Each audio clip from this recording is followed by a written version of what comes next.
retaliatory missile attack into the base in Iraq was a shot across the bow. I don't think we should think this is the end. This is the end of the beginning. Hello and welcome to the GZERO World Podcast, where you'll find extended versions of the interviews from my show on public television. I'm Ian Bremmer, and today is all about the grand chess match unfolding with Iran. Everywhere in the Middle East, as well as Moscow and Washington, has a stake, and everything from oil prices to regional security is up for grabs. To help me dig into it, we have Fran Townsend. She's former U.S. Homeland Security Advisor to President George W. Bush. Let's get to it.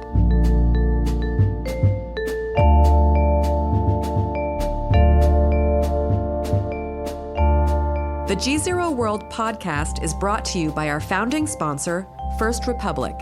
First Republic, a private bank and wealth management company, places clients' needs first by providing responsive, relevant, and customized solutions. Visit firstrepublic.com to learn more.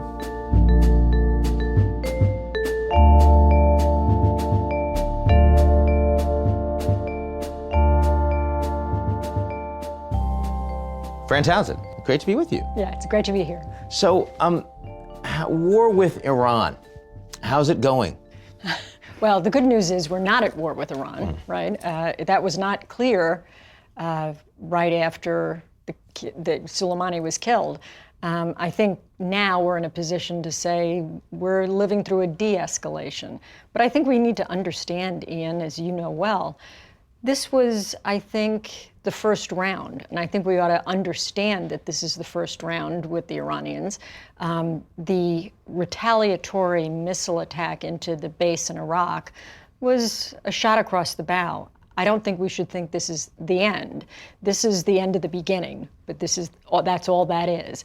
I think we ought to expect cyber attacks and conflagrations back and forth. I think we ought to expect potential naval attacks and certainly proxy attacks against civilian targets. I think of things like the La Belle disco bombing in Germany that Gaddafi did, knowing where military members are off base and far less protected. The Buenos Aires Jewish center attack against a civilian target. Those are the kinds of things that the Iranians are known for across decades. And that's not going to stop. So there's so many different angles to go into. I want to start with the abilities of Iran. Qasem Soleimani is gone. How much does that concretely matter to Iran's capacity to project force across the region? So I think it breaks down in two different ways. So first, they have real military capability. We saw that demonstrated most recently in their attack on Saudi Aramco. That was very sophisticated, both in their execution and then in the effect of it. I mean, they really knew what they were doing. It was quite precise. They intentionally had no fatalities. It was quite effective in terms of its targeting of various points in the refining process. And they pulled it off and were not deterred or prevented from doing it. The U.S. did virtually nothing to respond, yes. Correct. So they're very capable. We also know they're very capable in the cyber realm. And so they've got great capability. On the other hand, in terms of leadership and the individual, Soleimani is irreplaceable. His relationship with the Ayatollah, the supreme leader, his leadership style, his relationships with the proxies, and his relationships with governments throughout the region, he as an individual is irreplaceable. I mean, I thought it was quite stunning. The New York Times reported that Gina Haspel, the director of the CIA, said he was a greater threat than the potential Iranian response in her briefing to the president. And I think that says a lot. I would agree with that, but that says a tremendous amount when you acknowledge that the Iranians have huge military capability to say that the individual matters that much. But if you were in that room and you could have advised him, Mr. President, here's what I think you should do, and you've been in that situation with several administrations, right. Democrat and Republican, by the way, also That's the right. Clinton administration, you would have said, yes, I think you should pull the trigger on this drone. Yeah, I think I would have. I would have advised him the execution would have been different, because I don't think taking credit is a smart thing. But Soleimani has killed, we hear a lot of people say what an awful bloody terrorist he is, and that is true. He's responsible for many American deaths and the deaths of many others in the region. Not to mention, remember these electronically formed projectiles that blew up our armored Humvees during the Iraq War. He's maimed thousands of American soldiers who are still alive and living with these injuries, and their families are taking care of them. And so, listen, he was a worthy target, and we've used Predator drones to take this sort of lethal action against others who have killed and maimed fewer. So now that we've gotten through this, and you said that the Iranians are not likely to respond additionally or take additional measures immediately. Right. So we have a little bit of time. We can actually do some thinking. What would you have the Americans do to help put us on a better path so that we don't walk ourselves up to the precipice a second time? So every indication seems that the president doesn't fully appreciate the need and the benefit of having your allies with you. Everything we know, at least so far, is that he didn't warn our allies before the strike. He didn't really try to generate support from our allies any more than he tried to get support from our allies when he withdrew from the JPCOA. Or when he met with Kim Jong-un the first time. Yeah, sure. I mean, plenty of examples, right? Yes. But here, it's really important because I think if I were the Iranians, I mean, look, given what my job was to try and think like them so I could then go back and put defensive measures in place. I think it's unlikely if they're to act asymmetrically that they'll do it in Europe. Why? Because the Europeans are not with the Americans now. They've been trying to help them. They've been trying to help them. The Iranian That's right. Deal. Yeah. And so if you're going to launch an asymmetric attack against civilians, don't do it in Europe and piss off the Europeans and force them to be with the Americans. And so I think it's more likely they'll do it someplace else, someplace where we're not expecting it and we're less prepared, someplace like South America, Latin America, Africa, someplace where we're not looking.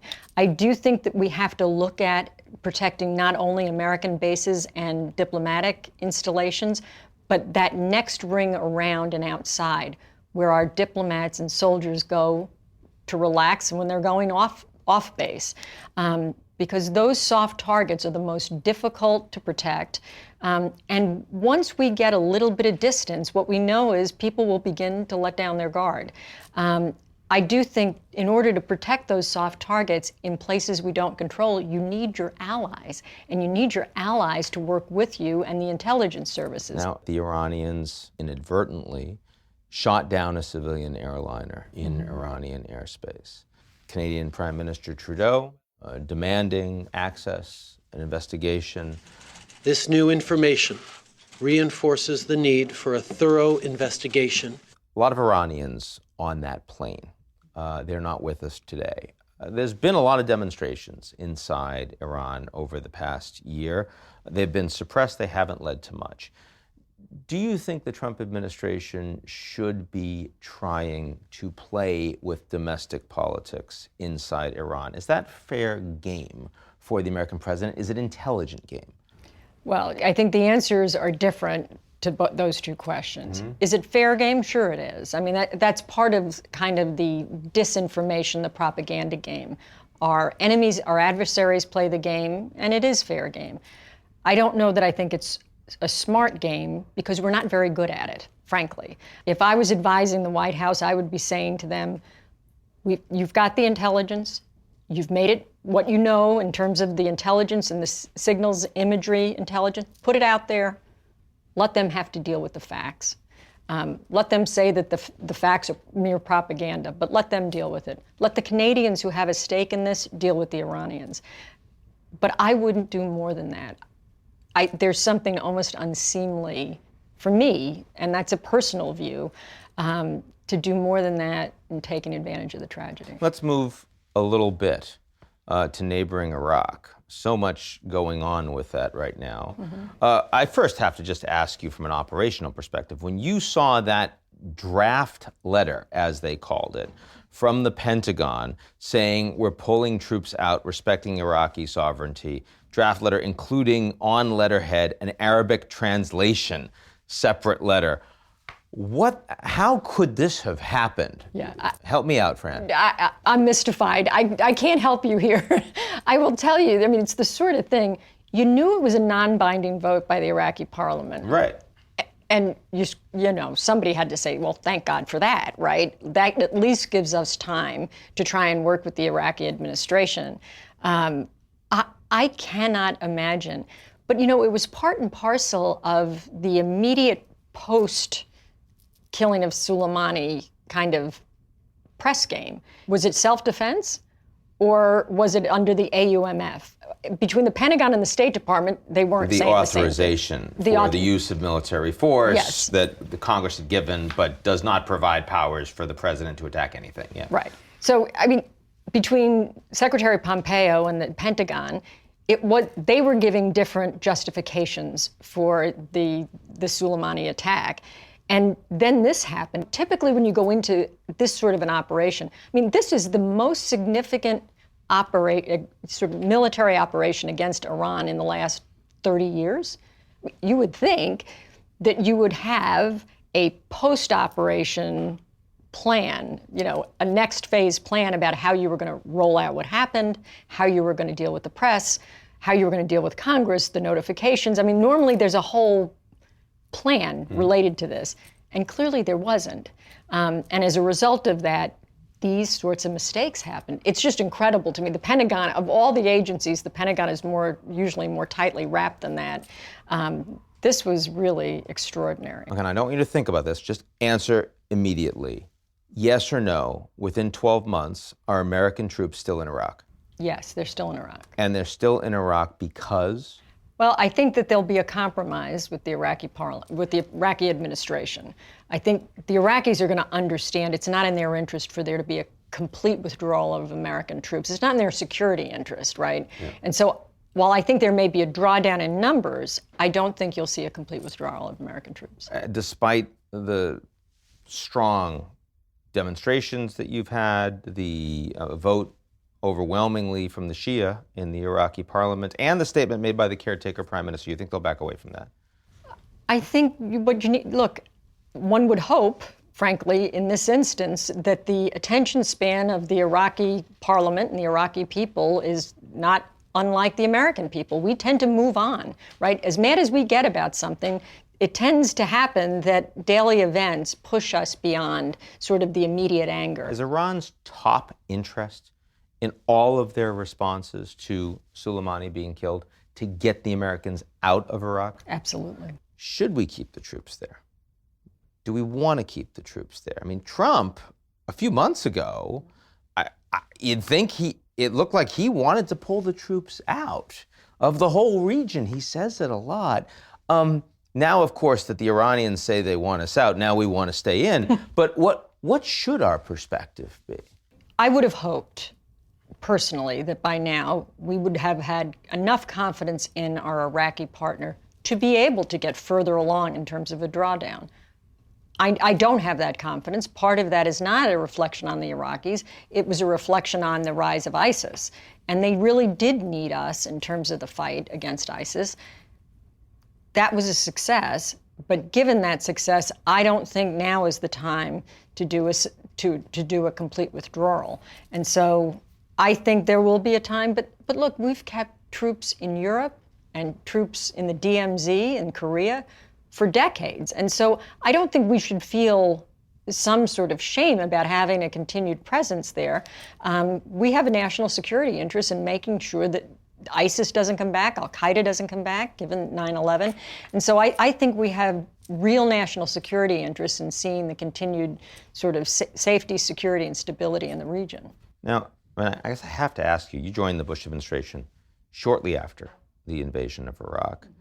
Looking back on all of what we've experienced there, what lessons do you learn? One of the things that I see across multiple administrations, when we go into these engagements, whether it's Iraq, it's Libya, what we do, we go in, our military is the greatest military in the world, and we know how to do military engagements. What we don't know how to do very well is what the military calls phase 4 operations.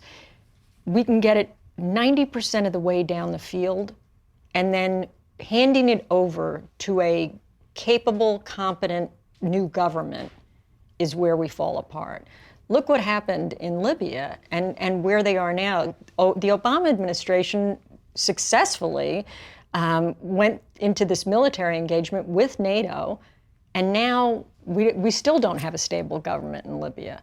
The Bush administration suffered the same thing in Iraq, and we still have, right, issues with the Iraq government.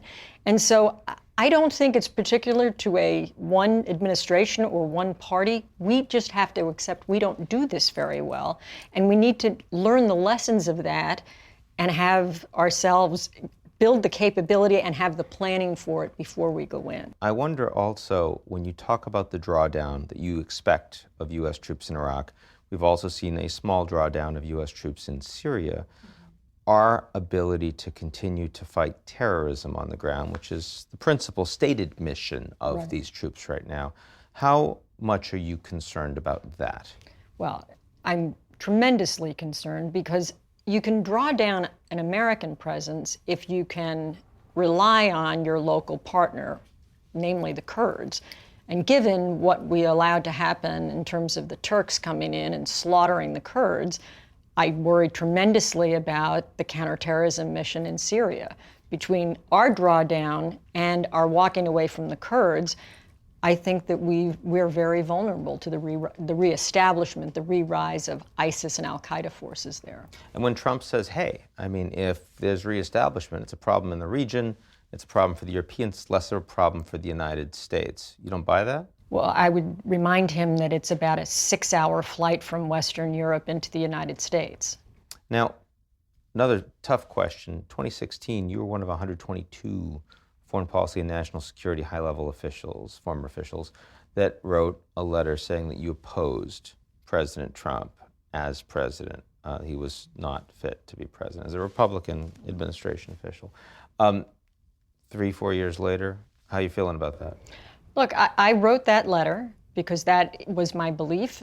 It was during the Republican primary. It's funny you should ask me about it. Nobody's asked me in a very long time.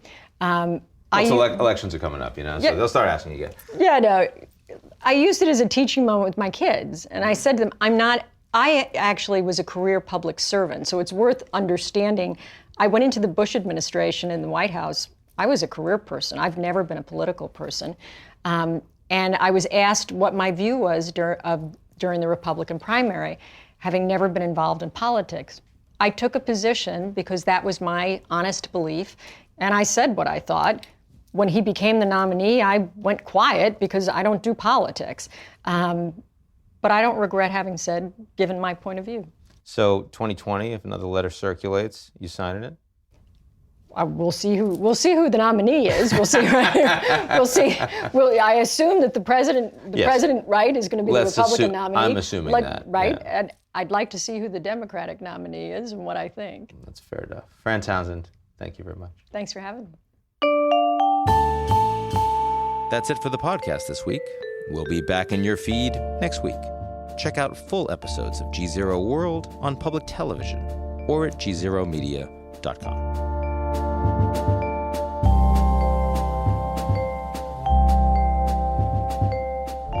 The GZERO World podcast is brought to you by our founding sponsor, First Republic.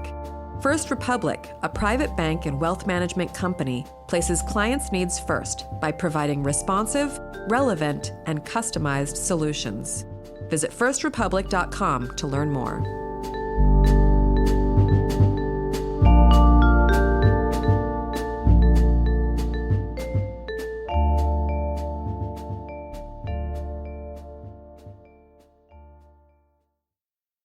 You're listening to the GZERO World with Ian Bremmer podcast, your weekly geopolitical deep dive into the world's biggest news stories, featuring in-depth conversations with global leaders and newsmakers. To get more of GZERO's insights on global politics every morning, sign up for our free newsletter, GZERO Daily, at gzeromedia.com.